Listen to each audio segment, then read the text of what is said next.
I was insane. It never was the way, but never did I mean to find so much anger, nor such pain. But lovers, planes, flies, lullabies, your love destroyed my soul. And now I need my medicine, because in a world of untold lies, truth hurts, judgment dies. Deranged and random messed up thoughts. 3 a.m. waffling. Trying. Oh, the Lord. Hi, I'm Bobby Radcliffe, and it is lovely.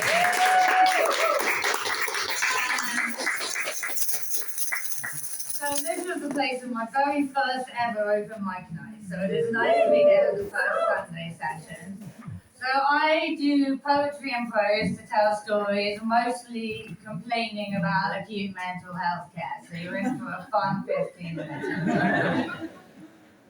I sit here and I hate myself. I don't want meds. I don't want help. It used to be a better day until they sectioned that away. Until they stripped me of my soul. Spent weeks and months and years convincing me that I was wrong, that I was ill, somehow undone. I drank too much. I screwed too much. Somehow my brain just didn't work. Funny that, I have to think. It always had been fine. I'd got my grades. I'd done my job. I always had performed. And crucially upon it all, I liked my deranged mind. And now there's anger in my soul. A pain I can't abide. A hardness and a broken heart. An innocence destroyed. So I'm afraid I don't know the prose bits by heart, so I'll be reading the prose bits. So I was once an innocent flower. Not traditionally innocent, but young of mind and spirit. Following my separation from a man I loved my entire life, I felt exceptional. I finally got rid of the relationship tension and years of being looked at with nothing but abject hatred.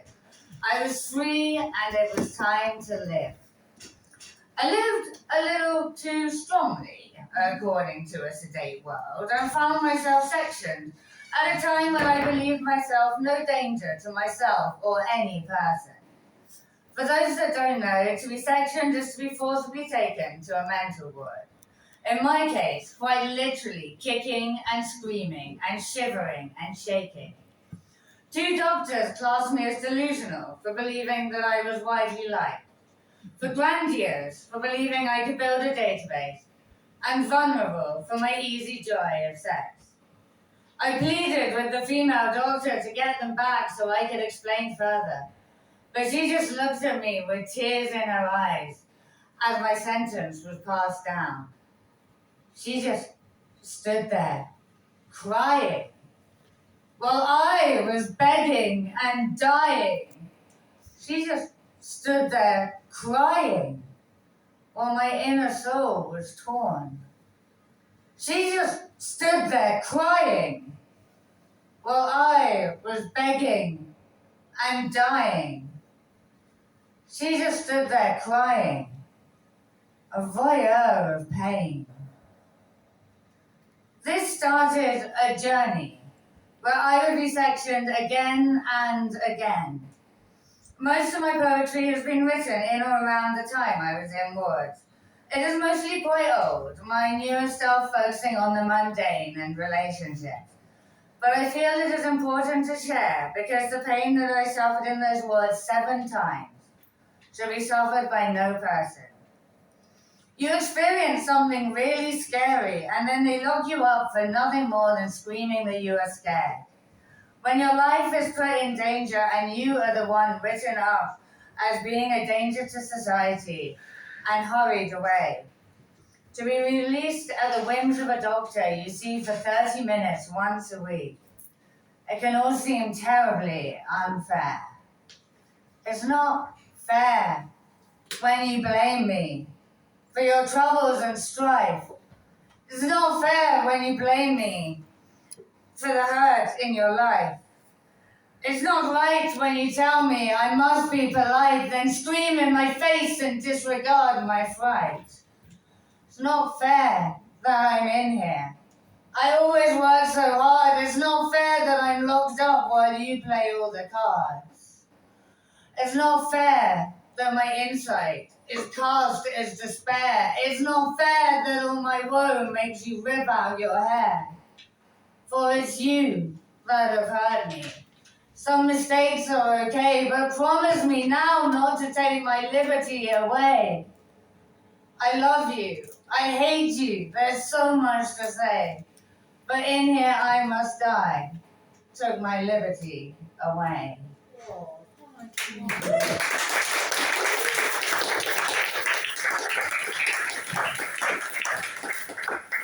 when you're in the woods, it is not therapy and kindness that you experience. Just pain and boredom and mystery meds. I'm now scared of taking pills that might work because of the amount of pills that have been thrust upon me. The small paper pots of mystery pills that they do not explain to you, but force you to take, and which sometimes change without warning or explanation. And that is not to mention the sedation, when a needle is unceremoniously rammed into your arse. It happened to me once on admission to a ward, and I have seen people injected for nothing more than refusing to give up a lighter. When they did not sedate me, though, was when I was begging for it. When I was losing my actual mind and seeing physical outlines of spirits. When I could not stop or control myself. Please, for the love of God, sedate me. And they did not. When I was playing and reading rooms with Scrabble tiles and classifying people on TV into humans and lizard people. They did not sedate me when I called my neighbor at 5 a.m. to tell her to leave her house instantly because I sent an army of demons to her door. They did not sedate me when I fought every member of staff trying to get a pass to get out, nor when I stripped off naked in front of my father and recited a poem that asked, "Do you want a suicide note?" They did not sedate me when I was screaming for sedation so I could just sleep and my brain could reset. They did not sedate me when the celestial battle that was raging in my mind led me to rampage till there was no pride left. To a point where I experienced conspiracies as if reality. To this day, I do not really know if there were no lizard people walking amongst us because it was so real. They did not sedate me then, and I can never forget. Oh, why am I still here, Lord? I died so long ago. Why did you make me tread this world, Lord, trapped in death's sorrow? The endless onward grind, Lord. When I've already peaked, that time you took my soul and put me back upon my feet. I walk this world in silence, a pain I can't repress, wishing that death would take me. Let my fake smile rest. It often feels like the services are actively working against you when you're in the acute mental health care system. For 8 years, I struggled to be heard, and it often felt like the only way out, the only way to get them to see that I was not mad, was to do something drastic. When death felt preferable to the life I was trapped in, and all I dreamed about was a spot of normality. You asked me for my fantasies. I say the quiet life, with a nice clean house and gardening, with baking instead of strife. I've been there now, I've done it. I've done near everything. So let me tell you of the things that would cause my heart to sing. I want to bake a pretty cake, maybe a rainbow one, with coloured eyes and sprinkles, and a bow that I have done. I'd like to plant some daffodils in bright, delightful pots, and maybe a thriving herb patch. I would like that. Lots and lots.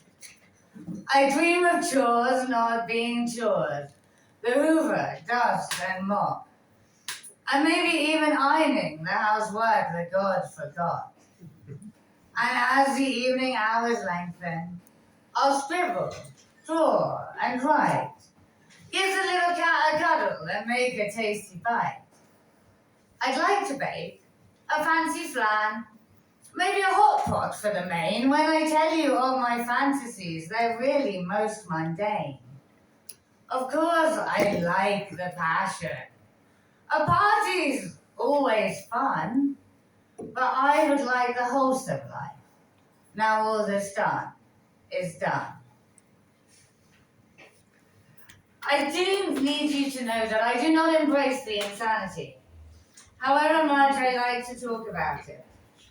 I spent my whole life knowing that my brain was different and fragile, prone to extremes and intricacies that the normal brain does not experience. At school, I was academic and considered a freak by my peers. I knew I was odd. Knowing I could be prone to excess, I never allowed myself the liberty of indulgence. But at times, the ability to fit in with polite society again felt so distant, and the pain from what I considered unfair persecution so great, that the pull of the drug den was almost overwhelming. So I wander to the crack den, because that's where my pain ends. I thought it'd be a happy day. I thought I'd make amends. I booked a nice hotel suite. I thought I'd treat myself, but there's no one here to share it, so I'll stay here by myself. So I'll wander to the crack den.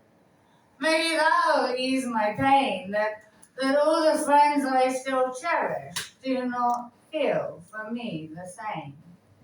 I'd walk many a country mile, I'd knock right on their door. If that was what was asked for, I'd even do way more, but I invite them round for dinner, or just a cup of tea, and everyone's too busy to see me. So I'll wander to the crack den, and drink the cheap red wine, and drown away my sorrows until they think I'm fine. It may take many moons, it may take many years, to alleviate the terror, to soothe the constant fears. I've smartened up the terrace. The place is looking tight, but no one here to visit me. Well, isn't that just right? So I'll wander to the crack den, 'cause that's where my pain ends. I thought it'd be a happy day. I thought I'd make amends.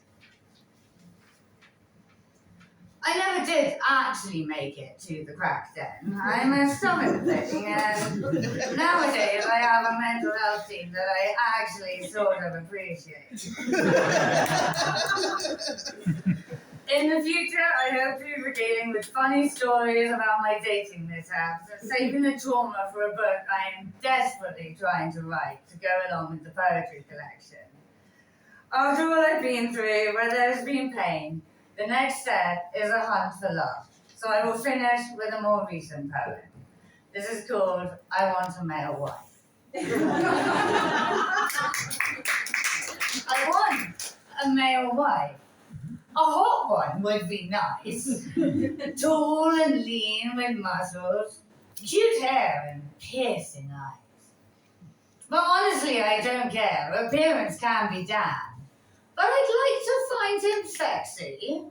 Be hella proud of my man. I'd like him. Oh my god, I've forgotten the words. Sorry. I want him to be gentle. I want him to be kind. I'd like him to like gardening and a soothing glass of wine. I'd love him to love children and cooking up a feast, and not minding picking up all the trash from underneath my feet.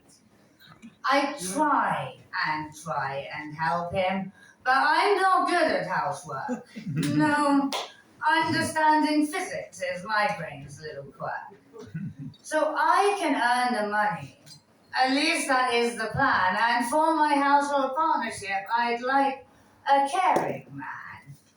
A man who can inspire me. A man who tries to try. A man who's there emotionally on the days I want to cry. So I can take the lady role to have a happy life. But I tried having a husband once. Now I'd like a male wife.